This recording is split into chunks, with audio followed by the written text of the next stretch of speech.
ciidamo cusub oo tababar ku soo qaatay dalka dibadiisa ayaa maalmihii ugu dambeeyay waxaa lagu arkay degmooyinka magaalada caasimada ee Muqdisho sidoo kale laamiyada gaadiidka ugu badan ay isticmaalaan sidoo kale ciidamo military ah ayaa la sheegayaa in mid kamid ah dalalka Carabta ee tababar ku soo qaateen kadibna lagu soo celiyay magaalada caasimada ee Muqdisho amniga caasimada iyo sidoo kale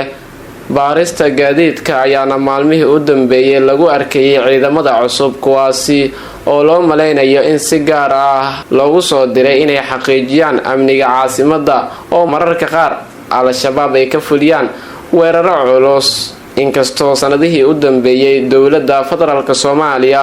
uu garwadeenka ka yahay madaxweynaha jamhuuriyadda federaalka Soomaaliya Xasan Sheekh Maxamuud aad moodo inay ka adkaatay al-shabaabkii maalin kasta weerarka ku soo qaadi jiray magaalada caasimada ee Muqdisho sidoo kalena ka furin jiray qaraxyada wasaaradda gaashaandhigga xukuumadda jamhuuriyadda federaalka Soomaaliya ayaana wax warar ka soo saarin ciidamada iyo sidoo kale shaqada sida degdegta ah ee ugu fulinayaan laamiyada iyo sidoo kale xaafadaha magaalada caasimada ee Muqdisho xilli aad loogu wada yaqaanay sugidda amniga booliska Soomaaliya sidoo kale ciidamada hay'adda nabad sugidda iyo sirdoonka qaranka NISA shacabka ku dhaqan magaalada caasimada ee Muqdisho ayaa inta badan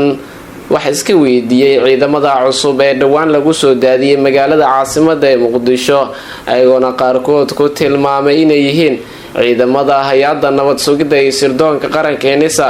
kuwaasi oo mararka qaar inta badan lagu arko jagboontiyada magaalada caasimada ee Muqdisho ayagoo baaraya